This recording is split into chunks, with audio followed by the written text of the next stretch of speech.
topic po natin ngayong araw na ito ay it's an interesting one.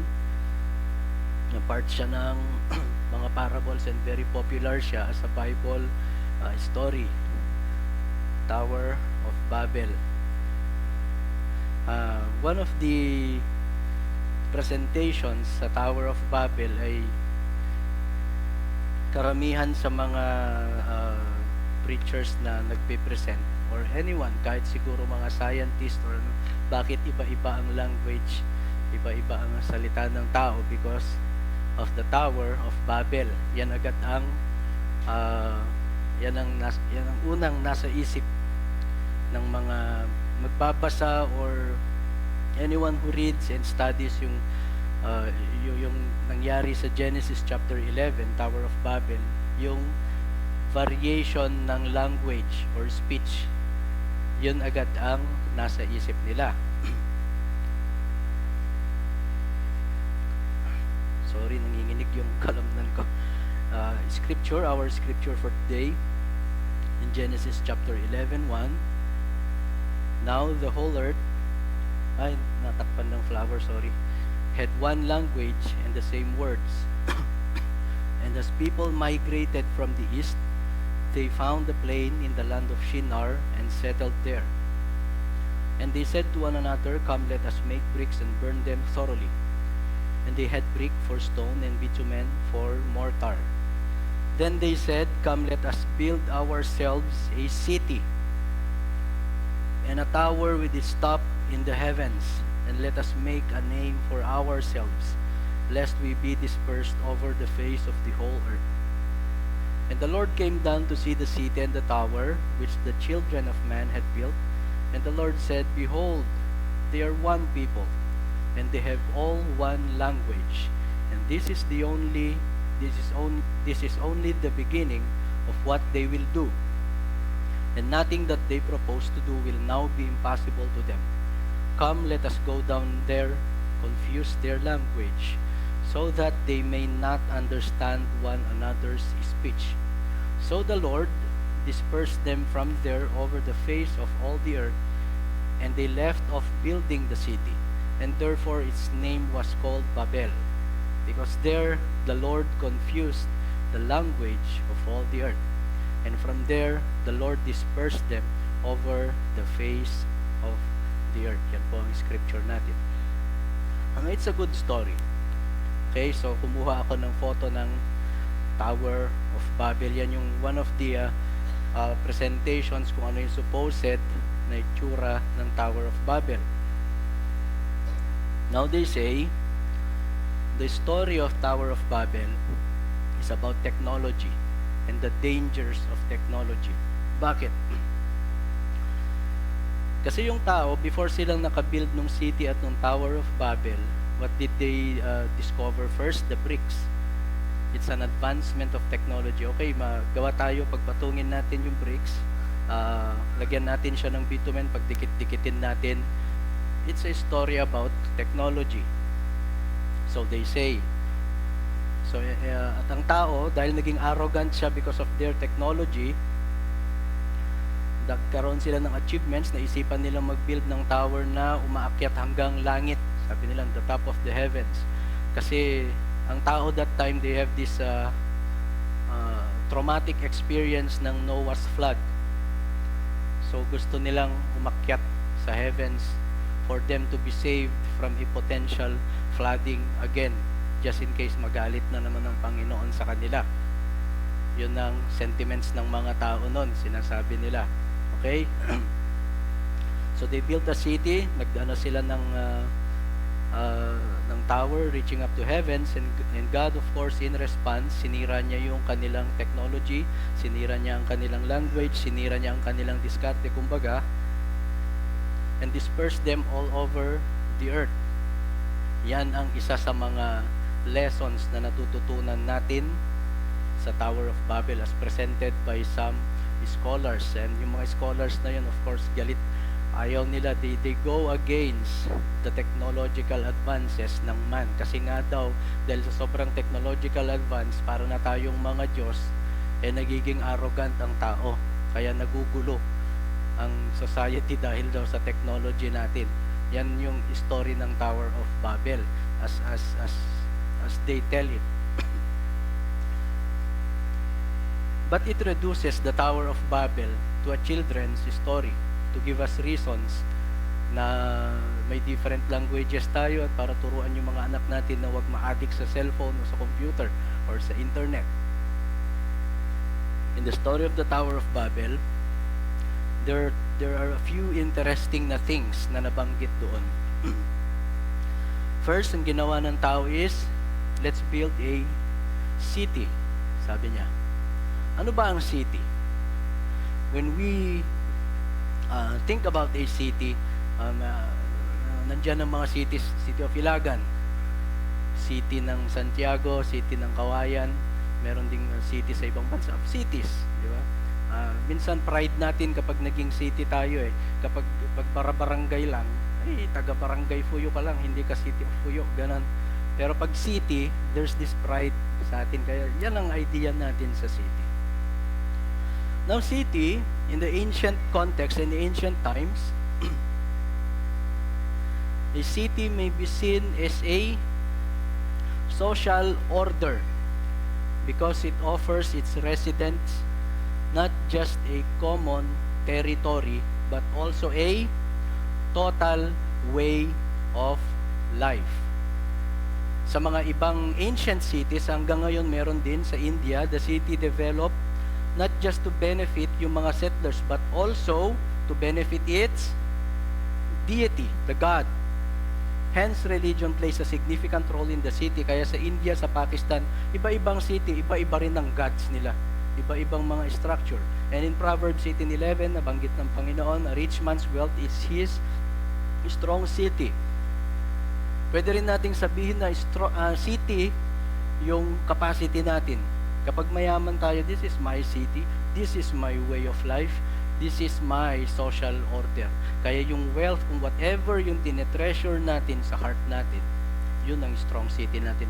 Whatever we put, yung confidence natin, anumang bagay or principle, yun yung strong city natin. Kung matalino ka na tao, yung talino mo, yun ang strong city natin. Sa rich man, yung wealth is his strong city, sabi ng Panginoon. So cities, it's not just kung ano man yung modern idea natin ngayon ng city. It's a social order. So a family, practically, technically, it can be a city. For example, pag pamilya ng mga political dynasties, di ba? Iba ang social orders nila. Iba yung way of life nila. Kaya pag naglaban-laban yung mga political dynasty na yun, talagang patayan yan Ang diskarte ni ganito, magpagawa ako ng camellia homes sa bawat bukid. Ang diskarte naman ng ganito, diskarte naman nung isa, ibalik sa farmers ang ang diskarte naman nung isang city, drug war.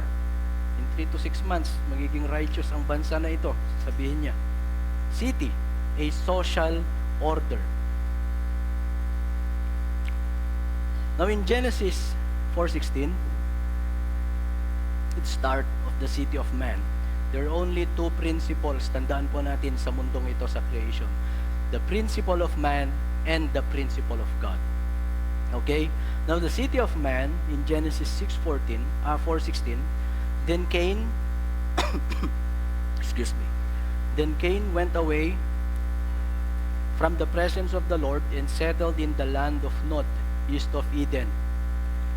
Cain knew his wife, and she conceived and bore Enoch. When he built a city, he called the name of the city after the name of his son, Enoch.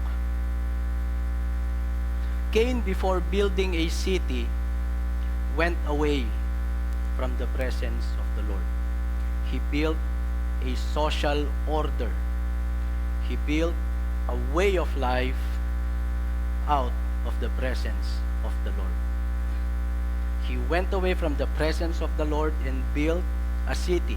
And he named the city after, amen. When we say name, hindi lang yun yung basta-basta nilagay mo lang City of Ilagan o yung pangalan ng tao, Elis, Eleazar, ganun, or Precious, or Anet, yung mga ganun. It's not. A name, in the ancient terms, name implies yung general character ng kung ano man yung pinangalanan mo. So sa ngayon, hindi natin pwedeng pangalan ng kalabaw yung aso, yung ganun, because it reflects in ano yung character niya, it encapsulates. Kaya yung name nung ancient times, it implies the general character ng isang bagay o ng isang social order sa case ni Enoch. Okay? The name of the city after the name of his son Enoch. Enoch in Hebrew words means teacher. A new social order away from God. Cain was the first city builder according sa history.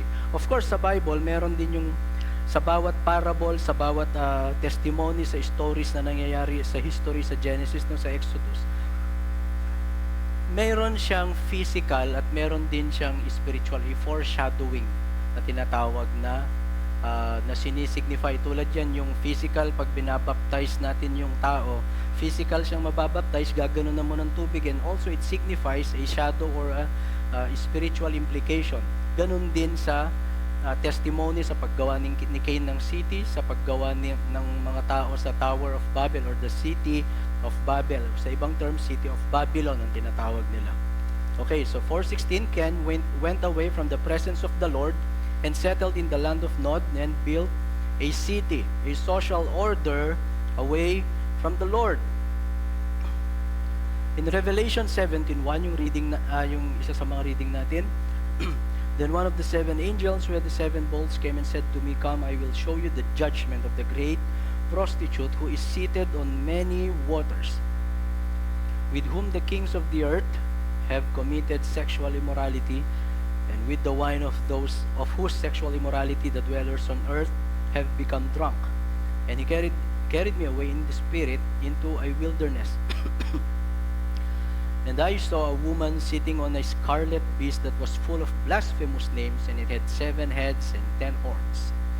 The woman was arrayed in purple and scarlet and adorned with gold and jewels and pearls, holding in her hand a golden cup full of abominations and the impurities of her sexual immorality.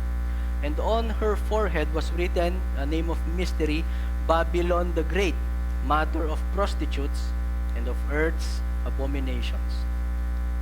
And I saw the woman drunk with the blood of the saints and the blood of the martyrs of Jesus. When I saw her, I marveled greatly.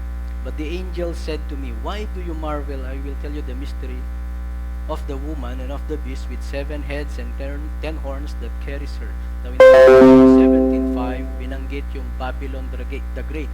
Now all throughout sa Bible, binabanggit lagi ng Panginoon ng Babylon. Ang origin po ng salitang Babylon is Babel, the city of confusion, city of disorder, the city of man. Binanggit din ng Panginoon ang Rome as Babylon the Great. City of, ang nakalagay rito, a mother of prostitutes and of earth's abominations. City of man is the mother of all earth's abominations. Why? Because the city was established by Cain, a murderer, away from the presence of the Lord. The city of man. Now, since there are only 2 principles sa creation, the principle of man and the principle of God, of course, meron ding tinatawag na city of God. In Revelations 21, ayan yung presentation kanina sa scripture reading, "And he carried me away in the spirit to a great high mountain and showed me the holy city, Jerusalem, coming down out of heaven from God, having the glory of God, its radiance like most rare jewel, jasper, clear as crystal. And I saw no temple in the city," sinortcut ko.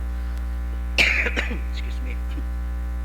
"Is the Lord God the Almighty and the Lamb, and the city has no need of sun or moon or sign or to shine on it, for the glory of God gives it light, and its lamp is the Lamb.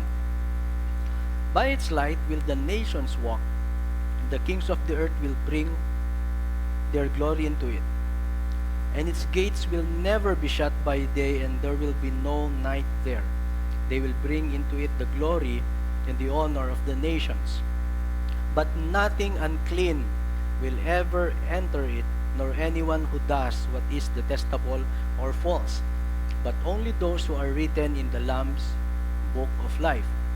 So in Revelation, present ng Panginoon, dinescribe niya to our extent ng comprehension ang city of God. The glory of God gives it light, and lamp is the lamp. Ibig sabihin po nang sa city of God, yung light ng Panginoon, yung gospel ni Christ, yun ang magga-guide sa bawat principle. This is why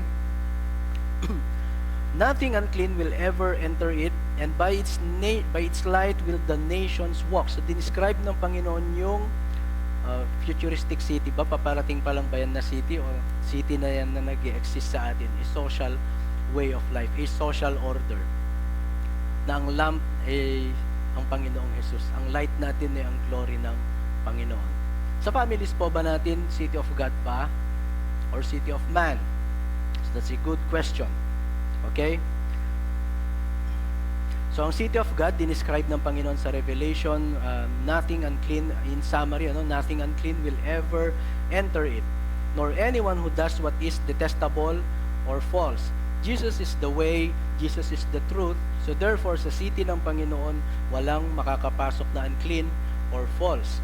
So if we practice false witness sa bahay natin, for example, pinagchichismisan natin ng isang tao kahit sa mag-asawa lang o kahit sa magkakapatid, it brings us into question. City of God ba yung ina-establish natin sa families natin? Or city of Cain, the city of man away from the presence of the Lord? So another interesting thing na nabanggit sa Tower of Babel is of course the tower itself. Ayan yung kanina yung photo, the tower itself. All throughout history, marami tayong mga nawi-witness na tower. Of course, sa mga elementary at sa high school, one of the most famous na towers is the ziggurat. Presumably, yan daw ang itsura ng Tower of Babel na sinasabi nila. Presumably lang naman. But sa Mesopotamia, meron yung mga ancient na towers. One of the first design ng towers ay ang ziggurat, Mesopotamia. And you can see the size, kung gaano kalaki yung base niya. Pag nakikita nyo po yung dots ng mga tao doon na umaakyat sila sa hagdan, supposedly yan yung tower nila. And of course, we have the temple of Kukulkan sa Mexico. Familiar po tayo dito sa tower na ito, sa itsura ng tower na yan. Sa Mexico, meron din silang mga ganyan. Marami yan actually, meron din sa Inca, meron din sa Africa. May mga towers din sila na ginagawa. At doon nila kinokonduct ang whatever ceremonies nila. Now, nabanggit din kanina yung sa Tower of Babel. Now, ang towers ay hindi na lang siya, actually na-reduce na siya culturally, because of sa modernization, and nakalimutan natin yung biblical principles ng tower. Na-reduce na lang siya sa achievements ng tao. Sinasabi nila na kapag nakapagtayo tayo ng mataas na tower, tulad yan yung World Trade Center, yung the Twin Towers, yung Shanghai 101 ba yun, yung sa Taiwan, tama ba yun? Shanghai, China pala. And yung Burj Khalifa, yes, achievement na lang ng tao in modern architecture. And of course, nandyan din yung pride of arrogance ng tao. But in ancient times and in biblical times, towers, especially those reaching high or big towers, symbolize humanity's desire to connect with the divine or reach for the heavens. In ancient Mesopotamia, ziggurats were massive step towers built as temples dedicated to the gods, believed to be places where heaven and earth intersected. Nagagets nyo na unti-unti yung point ng Tower of Babel. Doesn't matter kung sino ang gaano kataas yung Tower of Babel. By principle, man is reaching for the heavens. Built within the city, ibig sabihin nun, they are reaching for the heavens in their own humanistic terms of social order. We will reach into the heavens. Sabi nila, we did stop reaching the heavens. Yan ang description nila. Yan ang main na principle. This is why lahat ng mga temples, especially sa ancient times, matataas yung mga towers nila, malalaki. Very grand na towers talaga. Yung yan sa Ziggurat. And of course, yung Temple of Kukulkan sa Mexico. Of course, the tower, it implies a connection. May connection siya. That's why they need a priest. They need someone to represent humanities.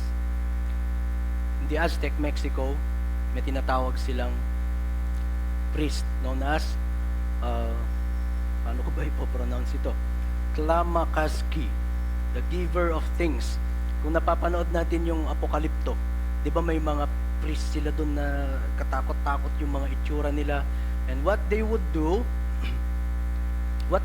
is to please the gods, the rain gods, the harvest gods. Kukuha sila ng isang offering, papatayin nila dun sa top nung nung temple nila, nung tower nila, and they will cut the hearts out, and they would offer to the gods, then would roll pababa doon sa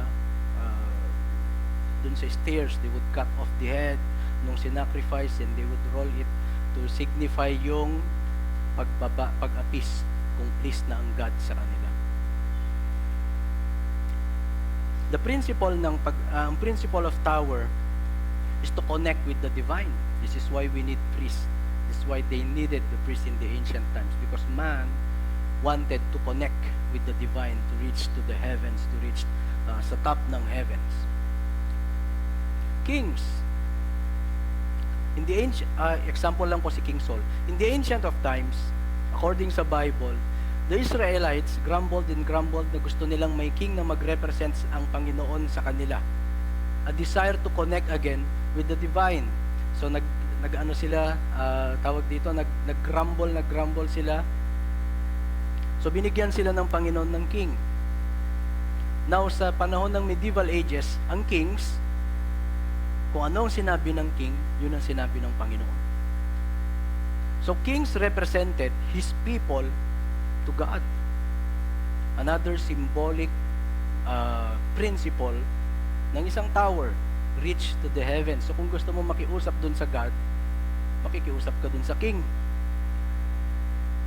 Yun ang principle ng towers. Kaya nga nakalagay dyan, Tower of Man. And of course, the Pope, the most popular Tower of Man, the Vicar of Christ, sabi nila. A representative of Christ on earth, acting as a high priest. Ang ibig sabihin po ng vicar is acting in place. Okay? So if he's the vicar of Christ, he acts in place of Christ. That's why meron siyang yung mga ritual, meron silang mga ginagawang sakramento because of that. At nung ancient times, equal power niya or sometimes mas mataas ang kapangyarihan niya sa king. Kaya nung unang panahon kung sino yung gustong ma-instate na king, may sarili siyang personal na pope. Na kasi kung ano ang sinabi ng pope, yun ang sinabi ng Panginoon. Bago na naman, okay? And of course, as we go modern, another representative na naman ng tao to reach the heavens, Mary, mother of Jesus, wife of Joseph, venerated and promoted by the Roman Catholic to a level that she is the intercessor between man and God. Very common po sa mga religion na nagpe-pray sila kay Mama Mary. Sa mga sa mga hinanain nila. They are not praying anymore in the name of Jesus. They are praying through Mama Mary. Bakit? They represented God as an angry God sa taas.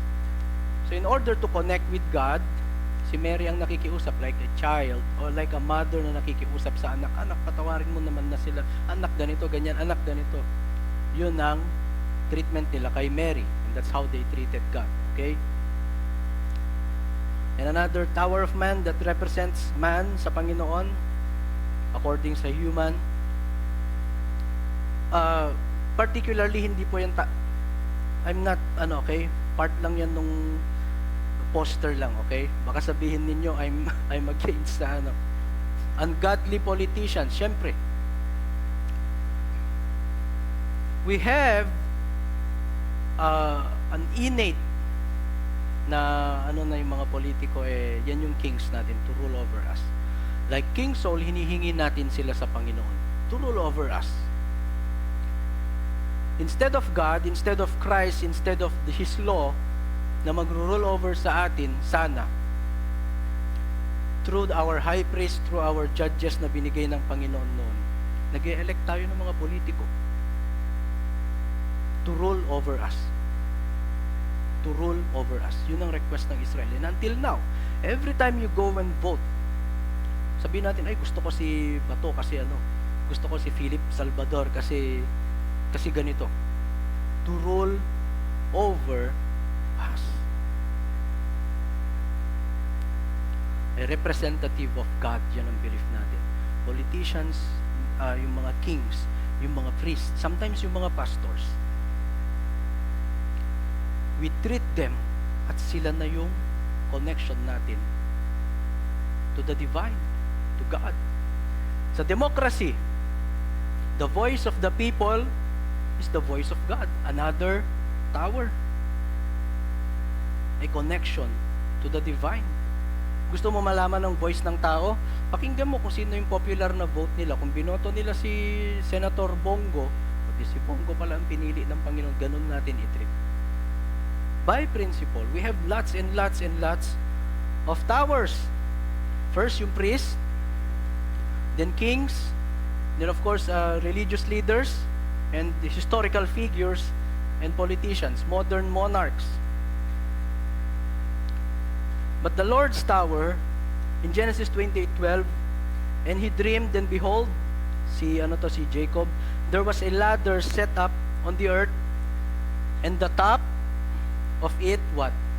It reached to heaven. And behold, the angels of God were ascending and descending on it. As parallel, as a mirror dun sa Genesis, not mirrored, no? Sa parallel reading sa Genesis 11:4, anong sabi nila? Come, let us build ourselves a city and a tower that reach top of the heavens, and let us make a name for ourselves, sabi nila. What's the difference nung Tower of Babel dun sa the angels of God were descending and ascending to and fro. What do we mean by angels of God? Nung nag-appear kay Abraham ang angel of the Lord. The Lord ang address sa kanya ng Panginoon, but they're not God, they're angels. So meaning, the Lord's tower, as already said sa Genesis 28:12, the Lord's tower is where the angels, or where heaven and earth will actually meet. Angels coming to and fro, ibig sabihin ng God's business. Dinidil niya ang business niya sa heaven and earth through that one particular tower. The Lord's tower is Jesus. In Micah 4:8, he was prophesied, in you, O tower of the flock, Migdal Edar, hill of the daughter of Zion, to you shall come what? Who? The former dominion. Meaning ng former dominion, the original principle, dominion shall come. A king for the daughter of Jerusalem, the city of peace. So yung birth ni Christ was prophesied sa Micah, and of course, you can see yung picture nung Tower of the Flock. Yung Tower of the Flock na yun is an ancient place na kung saan ang mga shepherds, dyan nila fina-farm yung mga lambs, sacrificial lambs na ibibigay sa templo. So dyan nila ina-account yung kung may blemish ba siya o wala. Kung may blemish yung lamb, ipapalakihin nila siya for the market. At kung perfect naman siya na lamb, babalutin nila siya ng linen para to prevent them from injuring themselves or madapuan pa ng kung anong sakit. Tapos papalakihin nila siya for a sacrifice unto the Lord. And behold, dun sa Tower of the Flock, Doon pinanganak ang Panginoon. Panginoong Jesus. The former dominion shall come. The original principle ng creation. A king for the daughter of Jerusalem.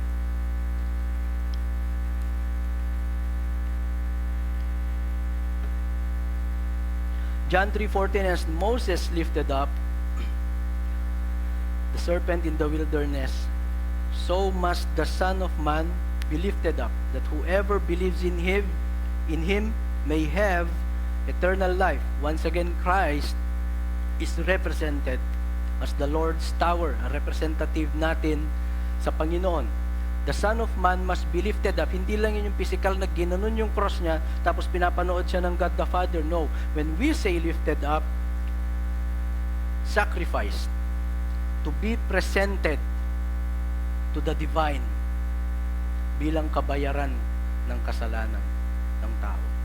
Marami na, if you know the history ng Canaan, ng Jericho, ng city of Jericho, marami silang pinepresent ng mga babies, nilalagay nila dun sa, meron silang statue dun sa temple nila, statue ni Moloch na nakaganon yung kamay, ipapainitin nila ngayon yung kamay ni Moloch hanggang nagbabaga.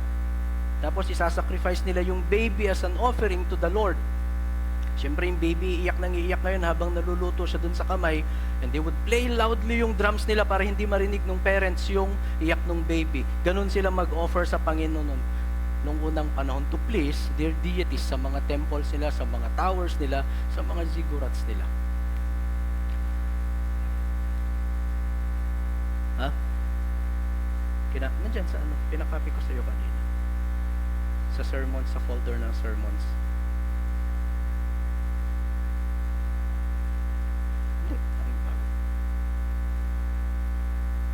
Ano na lang, sorry. Ay, hindi, nagdagdag pala ako ng John 3:14. Sorry, Madjoy, nakalimutan kong i-update yung USB, yung copy sa USB. Isang slide lang naman yung dinagdag ko, okay? So, John 3:14, and as Moses lifted up the serpent in the wilderness, so must the Son of Man be lifted up as an offering. Again, the tower. Connection to the divine. Connection with the divine. In John 1:51, and he said to him, truly, truly, I say to you, you will see heaven opened, and the angels of God ascending and descending, not on a ladder, on the Son of Man. Revelations 9:16, on his robe and on his thigh he has a name written, King of Kings and Lord of Lords. Since then we have a great high priest, complete package, si Christ as the tower of God, a high priest, a king, and the connection to the divine. Christ is the Lord's tower. Response niya dun sa tawag dito, dun sa Tower of Babel.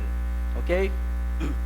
Christ is the ladder, the tower that is planted on earth, and its top that actually reaches up to the heavens. Man will never reach up to the heavens on our own. Only Christ. And yung testimony niya sa John 1:51, the angels of God ascending and descending on the Son of Man. Ibig sabihin, man cannot come to God apart from Christ.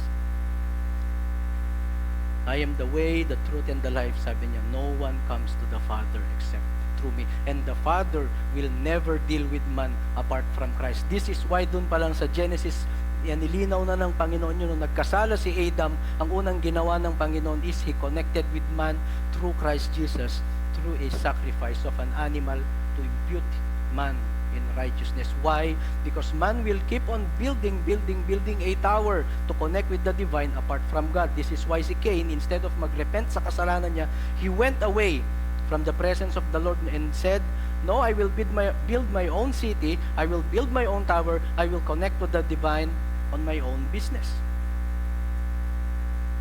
But God, responding sa sin ng man, God is gracious enough for us that He gave His Son to actually connect us to Him. para meron tayong, hindi na natin kailangan ng mag-sacrifices pa. Kaya nga sa pagdating ng Panginoong Hesus, tumigil yung mga sacrifices ng mga lambs. Tumigil finally. Because finally, na-reveal na sa atin yung testimony ng connection natin sa divine. Okay. So another interesting thing sa Tower of Babel, which is taken lightly, is confusion. Genesis 11:7, ang response ng Panginoon, ano yung response niya sa mga gumagawa ng tower? Come, let us go down and there confuse their language so that they may not understand one another's speech. So the Lord dispersed them from off over the face of the earth, and they left off, building the city. Therefore its name was called Babel, because there the Lord confused the language of all the earth. And from there the Lord dispersed them over the face of the earth. This is not just about the history kung bakit magkakaiba ang salita natin, no? Hindi lang yan nangyari dun sa Tower of Babel na lahat sila English ang sinasabi nila. Then suddenly may nag-ibanag, tapos may nakipag-away pa ng ibanag. Nagmumurahan na sila sa Ilocano ibanag. Di na nila maintindihan yung bawat isa. Actually, nangyari naman talaga yung different ng speeches nila. But, sa first na verses ng Genesis 11, separate yung binanggit ng Panginoon. Language and speech. Their words were the same, and they have one language. Language, hindi lang yan yung lumalabas sa bunganga natin. Part ng language yung speech. But language is a principle or yung character mo. For example, sa language ng mga businessmen, ganun. Sa language ng, para mag-ano pa tayo sa ibang example. Okay, sa lengguwahe ng mga musicians, kapag sinabi ko kay Kuya 4/4 tayo, alam niya. Pag sabi kay Kuya 120 BPM tayo, alam niya yun. Yun ang language namin as expressed by our speech. Pero yun, by language, by our principle, we were connected in our language. Alam namin kung anong sinasabi ng bawat isa. Ganon din sa language ng doktor. Pag sinabi ng doktor na 4/4, anong 4/4 yun? Baka 4/4 yung hahatiin, ganon. Sa mathematician, iba ang 4/4. Sa nag-aagawan ng lupa, iba ang 4/4. Sa negosyante, iba rin ang 4/4. Iba ang 1/4. Iba. Yun yung language, differing na language. Ang language, siya yung foundation ng kung ano yung lumalabas sa mouth natin. Isa sa mga foundation. Yun yung language natin. Yun yung language. A principle na kung ano ang action or kung ano yung lumalabas sa mouth natin, kung ano yung general na culture natin. Yun ang language. A mother tongue. Kumbaga, mother tongue. Language. Now, yung word na confused,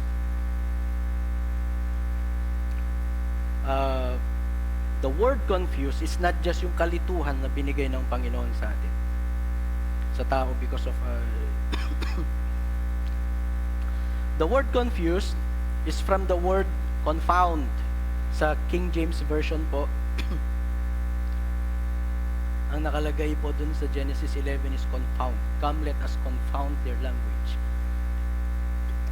Now, the word confound is from the Latin word meaning confundere. Confundere, tama po ba yung ano ko?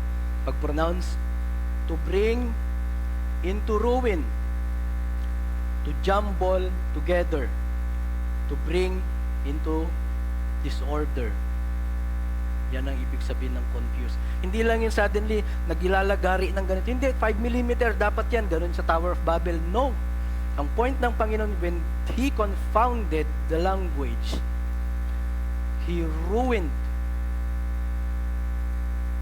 every culture, every principle of man. I will bring into ruin.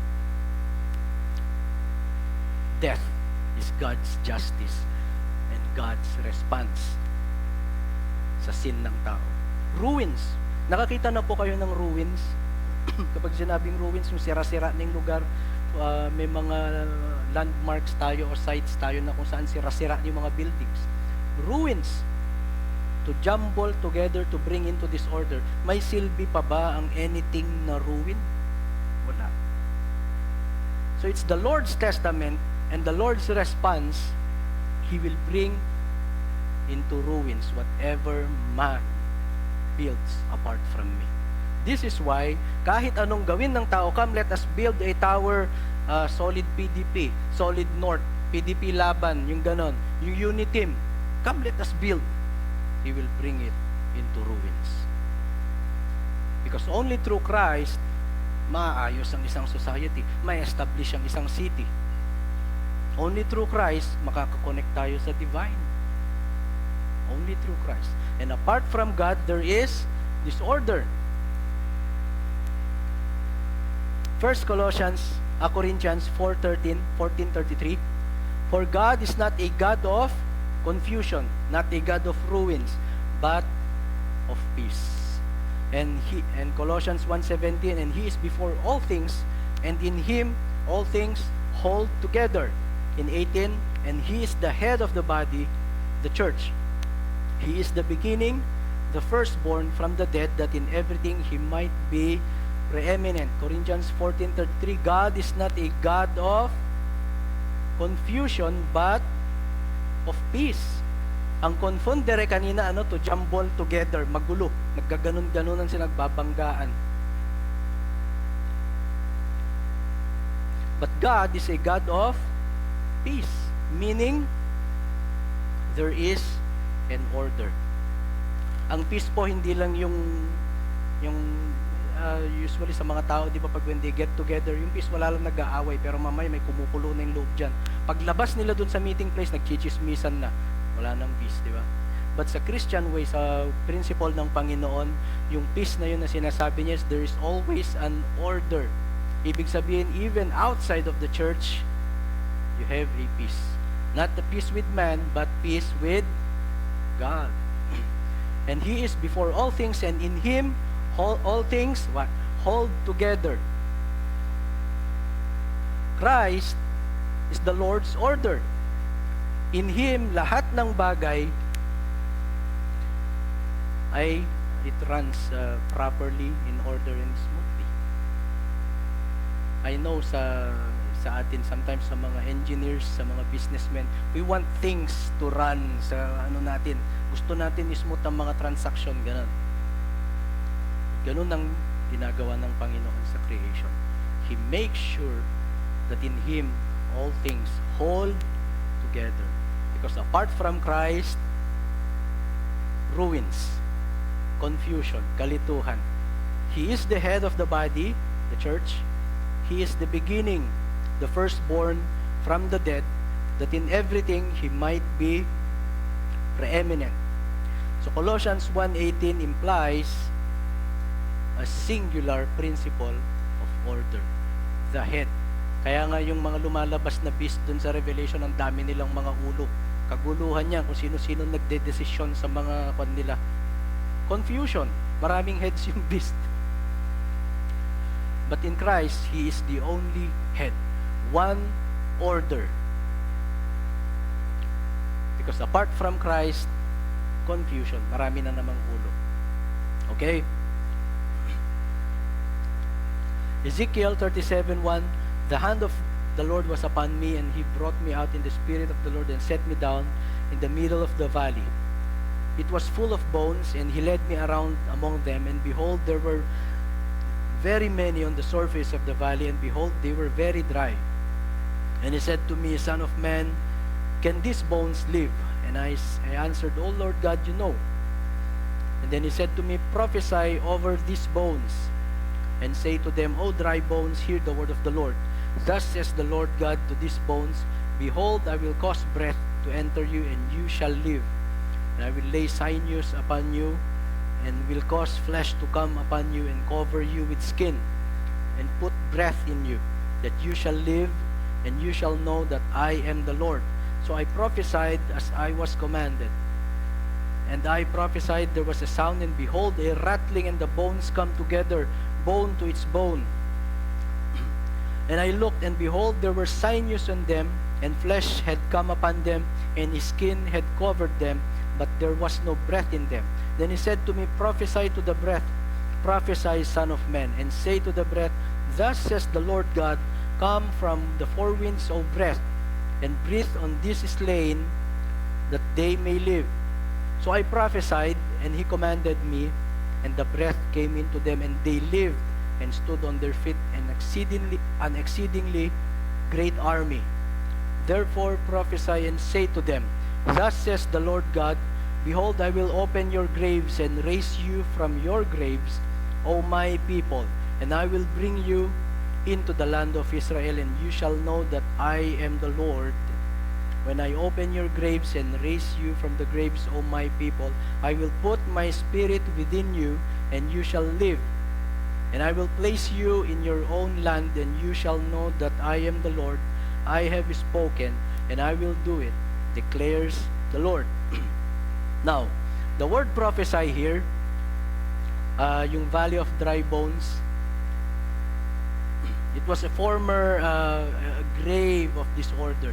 Death scattered ang bones, and they were dry. Nothing was assembled. Kasi sabi kanina, the bones came, dumikit siya sa bones. Ibig sabihin, there is disorder. Now, dito sa Ezekiel, ang commandment ng Panginoon is 37:4, prophesy over these bones. Now, a lot of Christians, ang sinasabi nila, they understand the word prophecy is yung mga katulad ng mga nagpa-prophesy na sa mga churches na iba, nagpa-prophesy sila na, I prophesy, may vision ako na magkakaroon tayo ng 5-story na church. Ganoon. May prophecy ako na ang vision ko ay magkakaroon ng sasakyan ang pastor. Ganon. Ang word na prophecy means a divine, anong tawag doon? Divine word from God. Prophecy. A word from the Lord. Now, he's talking about Christ here, Son of Man, prophesy. At saka lang, nagkaroon ng order. Meaning, only through Christ's word can order be achieved. Kaya ang mga elders dito sa simbahan natin, ang mga workers, we continue on studying the law of God, especially yung mga case laws, yung mga details ng mga law. So, for us to be in order. Only through Christ ma-achieve ang proper na order ng isang community. Otherwise, we will be as dry bones, dead, confused, at walang flesh. Hindi tayo makakatayo, and we will not enter the temple of God. Christ is our intercessor, our king, our high priest, our connection to the divine, and also our order. Only through the Lord's word. Kaya very important ang law ng Panginoon na ma-preach sa mga generations. Kaya pagulo ng pagulo ang mga pamilya, pagulo ng pagulo ang society because wala nang law. And recently na naman, meron yung bata na sa school na hindi lang pinahiram ng makeup, sinaksak niya yung classmate niya. Grade 8. Oh. And the youngest victim o recipient ng STD, ng sexually disease, yung HIV, is 13 years old. Disorder. Ang daming programs ng tao to create order, to move out of this confusion sa society natin. Ang dami nating mga programs, may 4-piece, 5-piece, 6-piece, 7-piece, hanggang ilang piece na yan? Ilang piece? Meron tupad, 4 na piece. Green piece. Meron tayo yung the green movement ni Tesla. Yes. One world religion. Sama-sama ngayon nagba-Bible study ang Islam ng nagsasama-sama sila sa United Temple nila. Yes. Ano nangyayari? Pagulo ng pagulo ang mundo. Confusion pa rin. Why? Because only through the prophecy of Christ can have the dead. The dead can have an order, a proper order. Sometimes tayo mga Christians on a personal level, we're confused, torn apart din tayo. Hindi po ibig sabihin ng Panginoon na confusion, hindi mo alam kung anong orderin mo sa Mang Inasal o sa Jollibee. Hindi po yun. Yung confusion is you never knew yung direction ng life natin. It's not about choosing yung course, it's not about choosing kung sino mapapangasawa mo or this and that. Ang confusion na common sa family is how we raise our children, how we do yung mga bagay sa church. Attend pa ako sa church ngayon, mas mauna yung pasyal namin ni ganito eh. Confusion. Why? Because we never had a singular figure to the Lord. Ang sabi ng Panginoon, love the Lord your God with all your heart, with all your soul, and with all your strength, and love your neighbor as yourself. Ibig sabihin, lahat ng decisions natin sa life founded dun sa great commandment ni Christ na yun, only through Christ, which is to love the Lord first. Not love your boyfriend. You love your boyfriend? You love your wife? Has to be founded sa love ng Panginoon. Has to be. Kaya nagkakaroon ng confusion sa mga relationship, especially sa church, sa mga nagkakaroon ng division, nagkakaroon ng, yun nga, yung confundere, jumbling together. Hanggang sa mag-divide na lang, na-disperse all over the earth, confused. Why? Because Christ was not their tower. Walang singular na connection sa Panginoon. Iba ang Jesus nila, iba ang Jesus natin, iba ang Jesus. Kanya-kanyang Jesus na tayo eh. And commonly, meron akong mga friends sa Facebook, ang church nila nakalagay si Christ daw ay healer, redeemer, lover, ganito, ganyan, except king. He's just the coming king pa lang, sabi nila. See how they view Christ? Paparating pa lang siya na king. So anong gagawin natin dito sa earth? Paparating pa lang pala. So wala pala akong king. Na-save lang ako pero wala akong king. Paparating pa lang. Paano kung namatay ako na hindi pa dumating yung king? Di wala na. See how they view Christ? Iba-iba rin eh. So it's very important. Yung expression ng Panginoon sa Panginoong Jesus through His Word. Christ Jesus, the fulfillment of the law. The gospel of God. Nagkakaroon yung ang one of the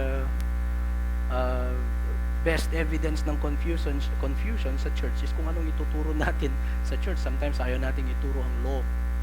Dahil tapos na ang law eh. Ang Old Testament daw, nagkamali ang Panginoon, masyado siyang mabigat sa law, sabi nila ng ibang pastors. Kaya pinadala niya ang Panginoong Jesus para naman daw bumawi sa atin. See? Another confusion na naman. Yung iba, coming king pa lang, hindi pa siya Lord, hindi pa siya redemption, healer, savior, ganun lang siya. Pero paparating pa lang siya na king, hindi pa siya nagro-rule sa atin. Therefore, wala na namang law, wala na naman tayong central structure. Another confusion. One reason kaya of all religions sa mundo, born again ng pinaka, yes,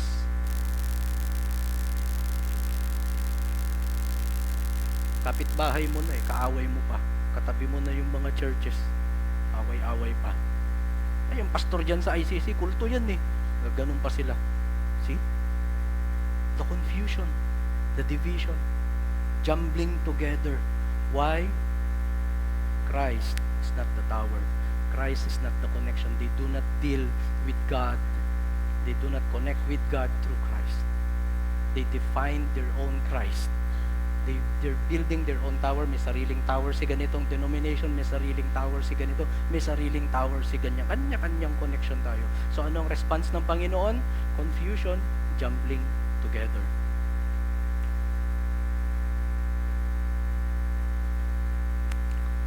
So order can only come through the Word of God. Ezekiel 37:27, my dwelling place shall be with them, and I will be their God, and they shall be my people. In Ephesians 4:4,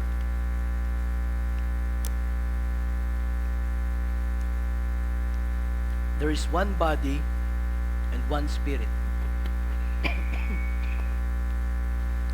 Just as you were called to the one hope that belongs to your call. One Lord, one faith, one baptism, one God and Father of all, who is over all and through all and in all. What does this imply? Singular order. One Spirit, one Lord, one faith, one baptism. Hindi po yan yung baptism. Last time, diniscuss ni Pastor yung tungkol sa baptism. Wala siyang ina-approve na kung anong baptism. Ibig sabihin po ng one baptism is one, is a Spirit.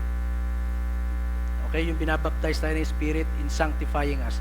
One God and Father of all, who is over all and through all and in all. See, through the Spirit, dun ina-establish ng Panginoon sa atin ang order. Christ's Word, and through His Spirit, He sanctifies us sa establishment ng order na yun. 1 Corinthians 12:1, now concerning spiritual gifts, brothers, I do not want you to be uninformed. You know that when you were pagans, you were led astray to mute idols, however you were led.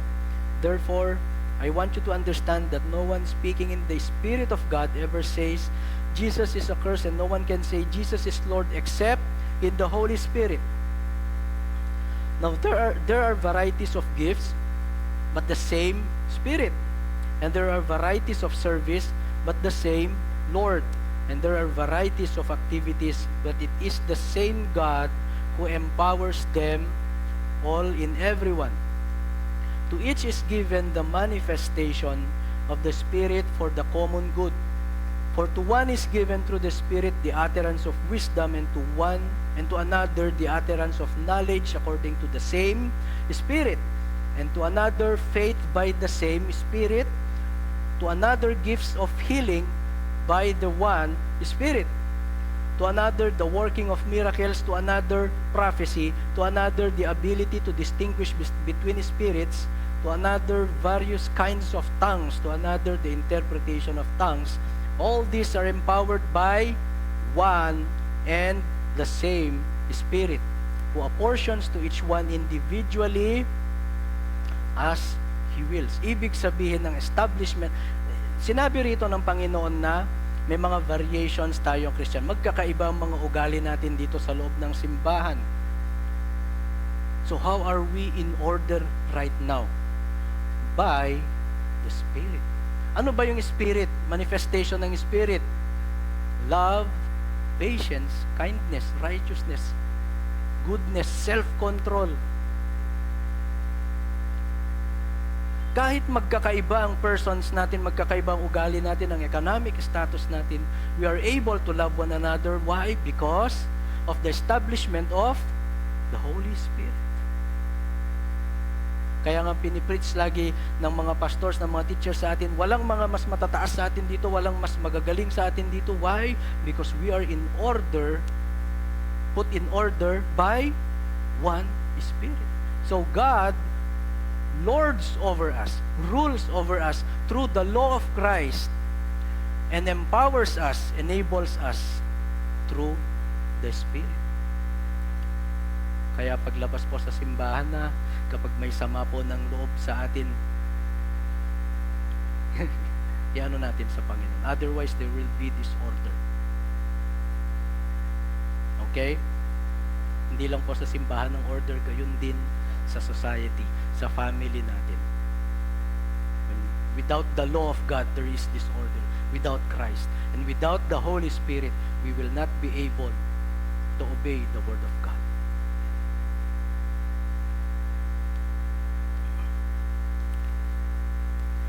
Last verse, last slide. Proverbs 18:10. The name of the Lord is a strong tower. Alam po natin yung mga kwan. The righteous man runs into it and it is safe. Yan yung kinakanta natin. For the Lord is my tower. And it brings, it's not to be taken lightly. The name of the Lord is a strong tower. Ano ulit ang tower ng Panginoon? Christ. The gospel of Christ. And the righteous runs into it and it is safe. This verse is not to be used na pang-protect yung mga emotional ano natin na, uy, naaway ako sa office na ganito, tatakbo ako sa Lord, siya ang refuge ko. Pwede po yun, okay? Tumakbo po tayo sa Panginoon, but it is not to be interpreted as it is. Okay? The righteous man runs into it, and it is safe, meaning, safe from disorder, safe from the condemnation of the Lord, safe from judgment, safe sa gawain ng kaaway. Why? Because the Lord's tower is Christ Jesus. Meaning, kapag ang tinuturo natin sa mga anak natin, sa pamilya natin, how we raise our family, we run into the Lord's tower, it's a guarantee it will be put in order. Hindi lang yan yung simpleng tatakbo ka lang sa Panginoon ng yung emotional ano mo lang, emotional needs. No, when we run into the Lord's tower, meaning we go to Christ sa lahat ng mga endeavors natin, and guaranteed we will be in order, we will be at peace, we are safe. The tower of God is the gospel of God. So sa ating mga magkakapatid sa Panginoon, let us aim all the more na mahalin ang bawat isa. And let us, more importantly, lahat ng mga decisions sana natin, lahat ng mga sasabihin natin, lahat ng mga actions natin, especially sa mga leaders, sa mga preachers, sa mga teachers, sana ayon sa Panginoon, sa law word ng Panginoon. And of course, prinamis ng Panginoong Jesus sa atin na through the Spirit, He will empower us. We will be put in order through the Spirit. Pasalamat tayo sa Panginoon, and He keeps on putting us in order. Kung may confusion man, hindi niya tayo pinababayaan na ma-confuse na lang. Kino-correct niya tayo sa pamamagitan ng preaching of the Word, sa pamamagitan ng mga elders and leaders natin. Sa mga kabataan, meron kayong youth pastors. Sa mga young adults, meron kayong pastor. Sa buong congregation, meron din kayong pastor. Meron tayong pastor. This is all the Lord's mercy, kaya tayo na ipuput into order. Now, i-express din sana natin. Ngayon, paparating na Yes Camp, paparating na may mga critical na topics po tayong i-discuss. Tulad ng mga LGBT, atheism, yung mga ganyan, yung mga feminism. Mahalin natin sila at i-reveal din natin sa kanila, ituro natin sa kanila kung ano ang ni-reveal ng Panginoon natin so as to put the church in order. Sabi ng Panginoon, part sila ng body ng Panginoon. Kasama sila sa makaka-receive ng prophecy ng Panginoong Jesus na yun, the law word of Christ. Amen? So, God bless po sa ating lahat. Good morning po.